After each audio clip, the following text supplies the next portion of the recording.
Well, I started in theater from a young age. My mom was a director of the shows at Brooklawn for a long time, and she always brought me to rehearsals when I was a baby, essentially, all throughout my young years. When I got into middle school, I started acting in shows, like school shows, and some community theater productions. And then when I got to high school, COVID happened my freshman year, and when everything got shut down, I spent a lot of time sort of learning about music technology, I guess, sort of doing deep dives into how audio is recorded. And then when it came time for the winter concert my sophomore year, when we were still sort of in lockdown, the choir teacher, Miss M, approached me to ask if I wanted to work on a project, which was going to be the virtual concert. And I agreed. So it was that was sort of my first foray into audio engineering.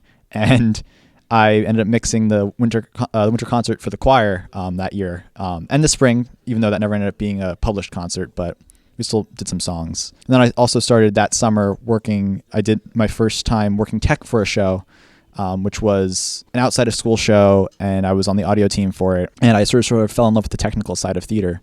And then from that moment on, I just kept transitioned fully from being like an actor into doing tech, and specifically audio.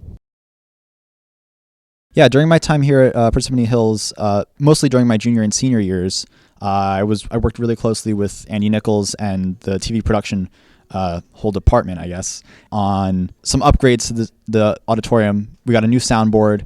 We went from an old analog soundboard to this awesome, shiny Cadillac, essentially, digital soundboard. I ended up mixing and sound designing my senior year production, which was Music Man, which was also the first musical that we ever recorded a multi-track audio recording of, and then we ended up mixing it down. Well, I ended up mixing it down to a soundtrack, and which is actually now on Spotify, and it has been for, I guess, 2 years now, which is kind of crazy. Yeah. I also helped out with a bunch of other events that happened in the auditorium, as well as filming some stuff for the school as well.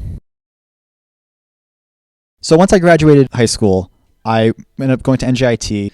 Once I got to NJIT and I added my theater degree on as a second degree, I started just scouring for jobs. I ended up finding a last minute hire for a lighting and sound tech for a small off Broadway theater in Queens, which was during my first semester, a few months in, and took the job. It sucked, but it was a fun time, and I met some people there. I got invited back for another show, and then I got a lucky break. I got invited to help with a load-in for an off-Broadway show, a smaller one, but still, in Manhattan, where basically I would help move all the equipment into the theater, thinking, okay, this will be great, I get to meet some people.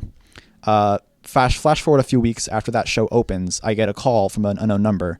Turns out it was the mixer for that show who had to call out in an emergency, and he asked if I was available to come in and mix the show. And so I came in and I learned the mix, and I didn't end up having to actually mix the show for an audience because he ended up not having to call out, but I made a good connection with him, and he has introduced me to a lot of other people, and it sort of snowballed from there.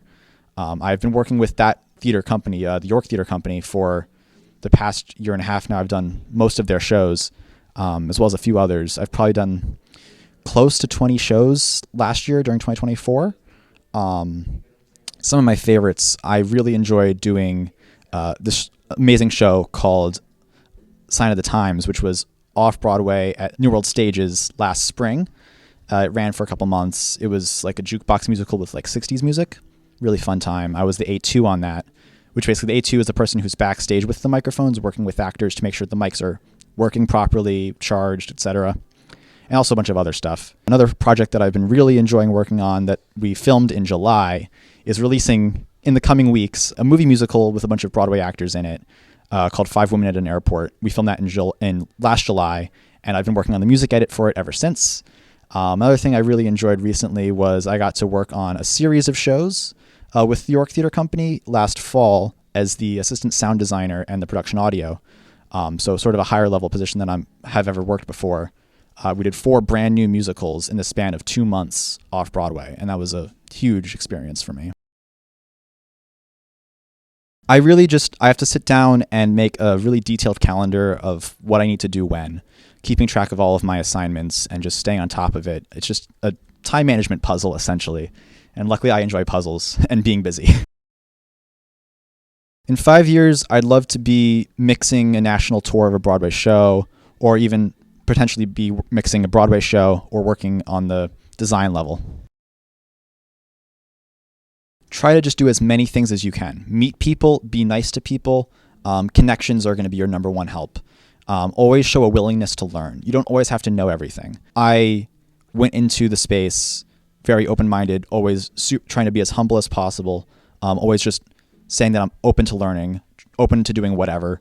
That sort of like go-getting mindset is really helpful. And it's a space where people are always looking for more help. So as long as you're nice, polite, show up on time, put the best effort in, and be open to learning new things, you'll be able to make a career out of it.